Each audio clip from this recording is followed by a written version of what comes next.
అండి gurus poetry ఛానల్కి స్వాగతం సుస్వాగతం. నేను ఇలా ముందుకు రావడానికి కారణం, నేను ఒక కవిత రాశానండి మన పవన్ కళ్యాణ్ గారి గురించి. నేను ఏ రాజకీయ పార్టీకి సంబంధించిన వాడిని కాదు, కానీ వ్యక్తిగతంగా పవన్ కళ్యాణ్ గారు అంటే చాలా అభిమానంతో ఈ కవితను నేను రాసుకున్నాను. ఏ పార్టీ వాళ్ళు తప్పుగా అర్థం చేసుకోకూడదని నా మనవి.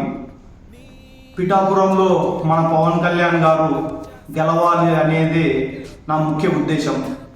అందుకోసం ఈ కవితను ఆయనకు రాస్తూ ఆయనకు అంకితం చేస్తున్నాను. కవిత పేరు, కవిత శీర్షిక టార్చ్ బేరర్. శ్రీపాద శ్రీవల్లభుడి జన్మస్థానం నుంచి మొదలైంది ఈసారి నీ రాజకీయ ప్రస్థానం. శ్రీపాద శ్రీవల్లభుడి జన్మస్థానం నుంచి మొదలయ్యింది ఈసారి నీ రాజకీయ ప్రస్థానం. పీఠాంబ తల్లి ఆశీర్వాదంతో ఆ దత్తుడు పుట్టిన పరమ పవిత్రమైన స్థలం నుంచి నీ సైన్యాన్ని కదిలిస్తున్నావు.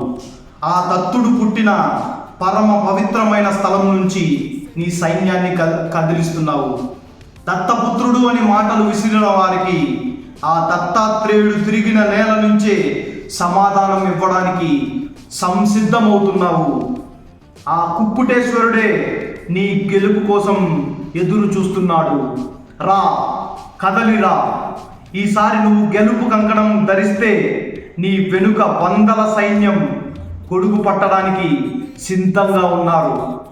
ఆ కొలిమిలో తయారయ్యే గాజు వేడికి అన్యాయపు గోడలు బద్దలవ్వాలి. నిన్ను విమర్శించిన వారే నీకు దండం పెట్టే రోజు దగ్గరలోనే ఉంది. రాజకీయాలు చూశాం, రాచరికాలు చూశాం, రామపాలన చూడలేదు. చూడడానికి సిద్ధంగా ఉన్నాం. అది నీతోనే సాధ్యం పవనన్న, అది నీతో మాత్రమే సాధ్యం. జై హింద్, బోలో భారత్ మాతాకి జై. జై జనసేన.